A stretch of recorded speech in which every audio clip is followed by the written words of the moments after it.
we will start with a recap of the bandwidth allocation models that are supported in Prisma Access.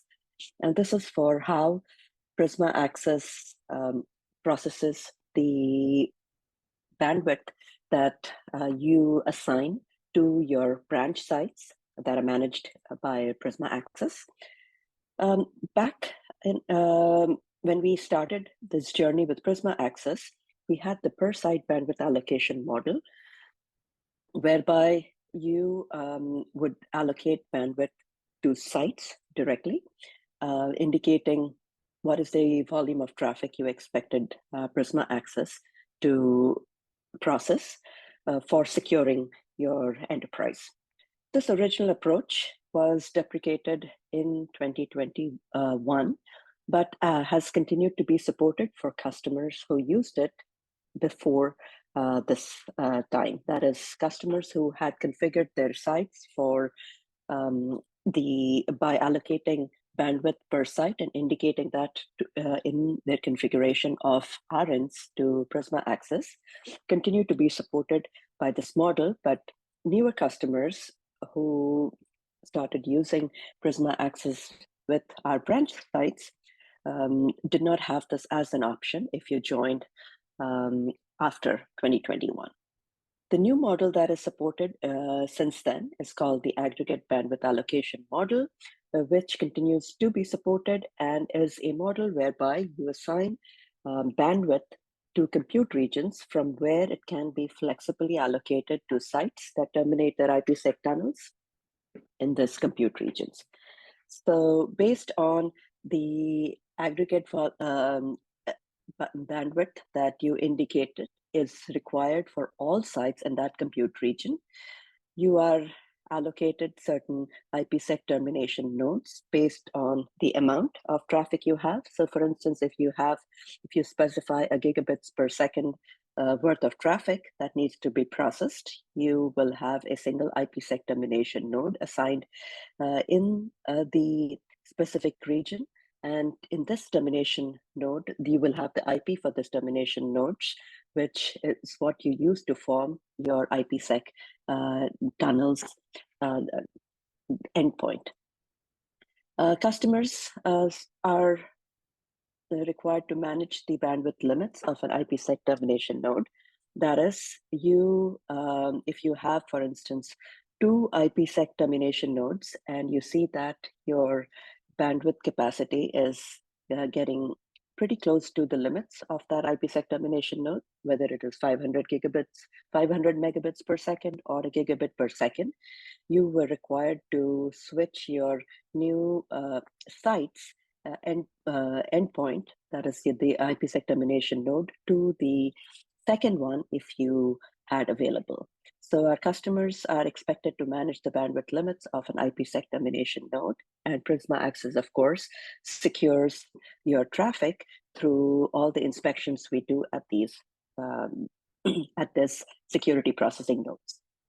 So this is the existing bandwidth model in Prisma Access, and if both are indicated in SCM under monitor in the branch site, given that we have customers who started using the original model from before 2021, and of course our newer customers use the aggregate bandwidth model.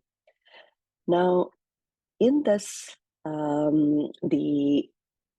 prior to the changes that we made recently, and we are continuing to update, the bandwidth calculation for both per site and the aggregate bandwidth, I will go through those bandwidth calculation models.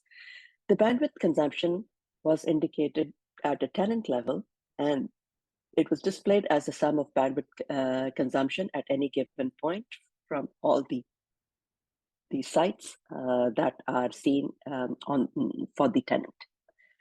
The license consumption was based on a 30-day view of bandwidth consumed for all sites.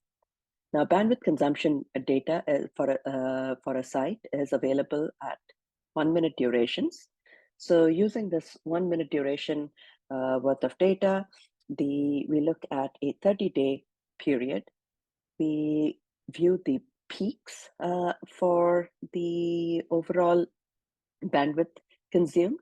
And from that, we determine and from all the values that we have available, we determine the 95th percentile data point, and the value for that 95th percentile data point becomes the 95th percentile value, which is determined for license purposes as your bandwidth consumption. The 95th percentile bandwidth consumption of the sites were viewed against the allocated bandwidth for the site in order to determine whether you were within the limits of the site. For the aggregate bandwidth calculation, the bandwidth consumption for the tenant again was displayed as a sum of bandwidth consumption at that time period for every compute region. And just like in the site-wide bandwidth consumption, what we view is that we get a single minute duration worth of bandwidth consumed. We look at a 30-day period, determine the peak, order the data from least to highest, and the 95th percentile data point provides us again the 95th percentile value. The 95th percentile bandwidth consumption of each compute region was compared against their allocated aggregate bandwidth to indicate whether or not the region, and thus in the derived sites that terminate their tunnels at that region, were within their allocated bandwidth limits. In order to compute we were showing the bandwidth consumed on a bandwidth consumption trend chart, which is where your landing page was if you came in to the Strata Cloud Manager under Monitor, where your landing page would be the branch sites. There was an inherent inaccuracy in the way in which we were calculating for the tenant, because we were looking at a continuum of the time series. So the data consumed for all compute regions or all sites was looked at for each time period. Say when your chosen selected time filter was, say, for 30 days, we would look at the 1 minute data, we would add it all up, and we would represent it. But there was an inherent issue with this previous computation, because as you know, bandwidth is not exactly allocated to a tenant, but is allocated to a site or compute region, and bandwidth consumed across a tenant needs to be derived on it. The way in which we were computing at the tenant level was indicating a much lower consumption than was happening in reality.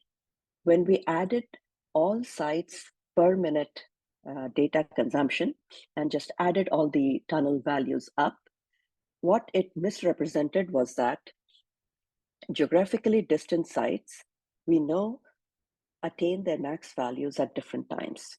When we added all of these up, what we were ignoring is that the sites that were at different, say, time zones based on where they were geographically located, we were ignoring the fact that these sites would be served by Prisma Access infrastructure in those specific locations or compute regions. By looking at everything as a continuum, it almost seems that we have one bank of bandwidth processing, security processing nodes. And this is essentially from this single bank we are processing for every site. Whereas wherever the site is and whenever it reaches its maximum, the security processing nodes are distributed and are served from those geographically disparate sites in order to process the peak traffic load. So we were missing this detail in looking at a continuum of data. If we were to actually compute it correctly, we would look at each of the sites in isolation or in the site per site bandwidth allocation model, or each compute region in allocation, compute their maximum load, and in that time frame, additively, or rather sum it all up to show the tenant's derived overall bandwidth consumption. So this detail was being missed out in the way we were representing tenant level consumption. What this was missing is that network traffic is inherently bursty in nature, and there are large periods of inactivity that is automatically assumed. If you consider a 24-hour workday, typically there is activity in roughly 8 hours or 8 to 10 hours of that. So largely, more than 50% of the time in a day there is no activity. Additionally, in 7 days, typically 2 days, or rather 8 days out of 30 days, you don't see any activity. So if you don't account for all of this and just present everything as a continuum, you miss the data spikes that are seen in 1-minute intervals. If you look at a 30-day period in a month with the 1-minute consumption data, you will largely ignore the fact that your data is over 50% of your data is basically inactive, representing inactive network traffic time. So the entire way of looking at a tenant's computation or bandwidth needs for processing was missing a lot of the data spikes that we typically see in 1-minute interval. Just as a quick reminder, a 95th percentile calculation looks at data points ordered in value from least to highest. It then looks at the 5% of the top data points, and it eliminates the top 5% of the data, and thereafter the data value that corresponds to the 95th percent of this ordered data set becomes your 95th percentile value. But when you have 1-minute data points over 50%, when your 50% of the data is comprised of zero values, given the nature of network traffic, all the observed data spikes are missed, and therefore also based on how we were showing a tenant level computation, the value represented was much depressed compared to what was going on in reality. The new license bandwidth computation looks at every site for a per site bandwidth allocation, looks at every site's peak bandwidth consumption in 1-minute data intervals, looks at the daily peak values over a period of 30 days, derives the 95th percentile value from that available data set, which now comprises of only 31 data points, because we're looking now at daily peak values as opposed to all the values where the largely, as I indicated, there would be null values, and we would automatically miss the bandwidth spikes that occur, and typically occur in only a single minute spike, and get missed out if you look at the 1-minute data over the entire 30 days. So that's why we are now looking at this daily peak values, because that is what Prisma Access is responsible for processing, and we derive the 95th percentile value from this data set. In the aggregate bandwidth allocation mechanism too, what we are doing now is that we are looking at every compute region's peak bandwidth. So no longer are we looking at an aggregate of the entire tenant, considering that every compute region or every site is active at the same time.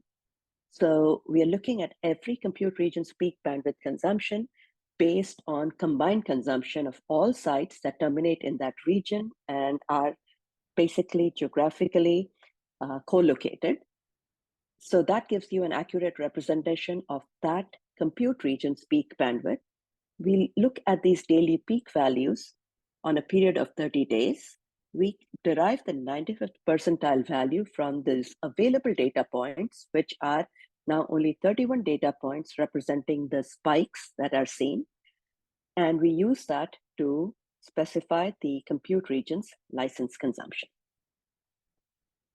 So the plan changes that, so we have already started indicating in the SCM landing page for branch sites, the license consumption based on these new calculation methods, which are accurately now considering all the spikes that we see.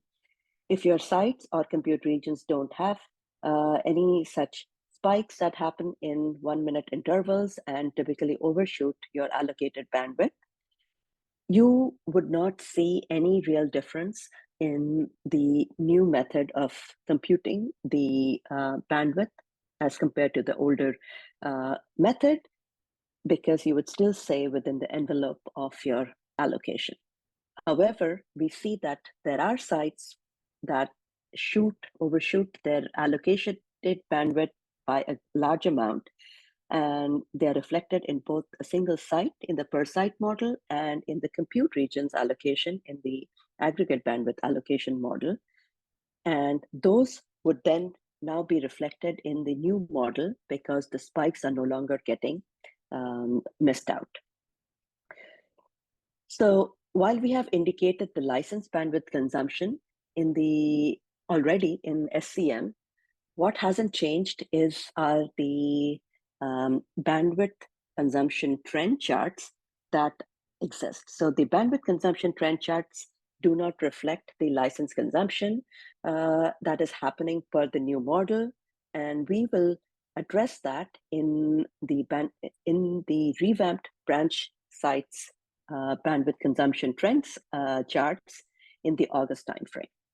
So the changes that you will see are specific to the models. And what we will move away from is showing a tenant level bandwidth consumption trend view, because we can't really show that. Each site in the per site model or each compute regions in the aggregate bandwidth model, their bandwidth consumption needs to be additively considered in order to show it at the tenant level. And we can't really show it otherwise, the way we were showing it. So we will not be showing the tenant level bandwidth consumption trend view. We will show the per site bandwidth allocation model for the individual sites bandwidth consumption. And in the aggregate bandwidth model, we will show a compute region's bandwidth consumption trend view with a breakdown by sites within that compute region. So you will see that difference when we release our revamped sites, where you will no longer see a tenant level view. You will see at the granularity of your bandwidth allocation. In most customers who have been using per site will see only at a site level granularity. And for the aggregate bandwidth, you'll see at a compute region level granularity with the ability to show a breakdown by sites. The license consumption view that we have in the leftmost widget will be moving to the subscription usage page. The per site bandwidth allocation model will now indicate daily peaks for 30 days for a site, and we will show you the 95th percentile value for the site. And the overall tenants consumption is extrapolated from these individual sites by summing the 95th percentile value for all sites, because this is what Prisma Access has to process for all sites. Similarly, you will see in the subscription usage page, for the aggregate bandwidth allocation model, each compute region's daily peaks for 30 days will be shown, and you will see the watermark pertaining to the 95th percentile value for the compute region. Similar to the per site model, we will be extrapolating for a tenant by summing the 95th percentile values for all compute regions. You can appreciate from these changes why it is not possible for us to show in the bandwidth consumption trend view that we have today the tenant's bandwidth consumption view unless we use these derived values in creating that trend view.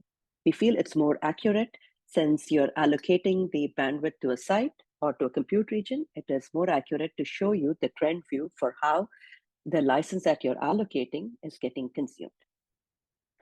Looking at the SCM view, this is what you have today, where the branch site's landing view is within monitor. And under monitor, this is what you have for your Prisma access. We show you all the sites that you may have. I'm using one of our demo tenants, which has a bunch of, which has 7 sites for this example. This is the change that we had already done, whereby we show you the license bandwidth consumption. And since it's computed on a fixed 30-day basis, the time range, whether it's 3 hours or 1 day or 7 days, does not apply to the license bandwidth consumption. So while the site status is sensitive to the time range selector view, the license bandwidth consumption is fixed at the previous 30 days view. And we show you what was the peak in that time frame. And and for an aggregate bandwidth allocation model is what I'm showing you. And the 95th percentile derived from that is also indicated. This license consumption view, since it is for a 30-day view only and is not in this operational view of time filter dependence, we will be this license consumption information will be consolidated under the subscription usage page when we release the new bandwidth consumption trend charts.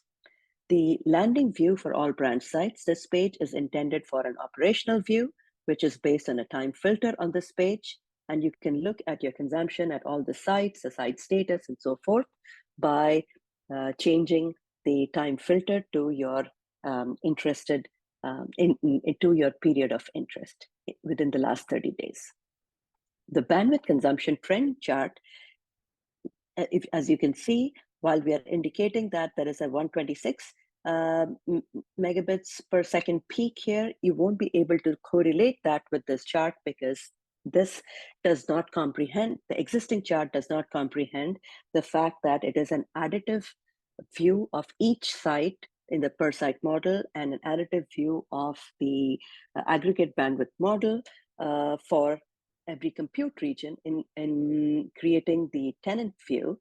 And there is the existing bandwidth consumption trend chart for the tenant does not reflect that correctly. Going forward, we will not have a tenant level bandwidth consumption trend displayed in this landing page. Either a site level or a compute region level trends will be displayed based on your bandwidth allocation model. So this page will be entirely an operational view. You will be able to see all the sites that you have. What do they look like by changing your time filter? If it is if it's the aggregate bandwidth allocation model, you'll be able to choose from different compute regions. And within that, you'll be able to select the sites that terminate in that compute region and see their bandwidth trend view in that in the selected time filter. You'll be able to see all the sites because this is a site landing page. You'll be able to see all the sites for your tenant and all the view for the status, the site type, and all the details that we showed today. What is changing is the tenant level view. The other change is that we will be showing you a cumulative, which is an ingress plus egress view for bandwidth consumption, which is how your license consumption is computed. It is the cumulative view of ingress plus egress, which we were not showing currently. So we will be changing that as well to make sure that we reflect it accurately. So these are the changes that you should be expecting in the August timeframe, and the entire license consumption view will be moving in the subscription page. So we really urge you to look at the subscription usage data to see the correct view. I also want to remind you that at present, Prisma Access does not really enforce the any sort of licensing. So while we are reporting to you your bandwidth consumption and calculations so that you can assess what your consumption looks like, whether at a site level or a compute region level, and you use that as a means for adjusting your bandwidth requirements. But there is no enforcement at the Prisma Access level. That is, we are not dropping packets or instituting any cap at this point. But this is going to be very useful for you to understand your traffic consumption patterns, because we have seen that for most customers, it's not very easy to indicate what your peak consumption looks like. But we see data coming at 1 minute intervals, and therefore we've made these changes to accurately reflect your consumption. And you will be able to see all of this in our upcoming release in August timeframe. So with that, I will conclude this update to you for how the bandwidth consumption is going to look like going forward. And I'm happy to answer any questions if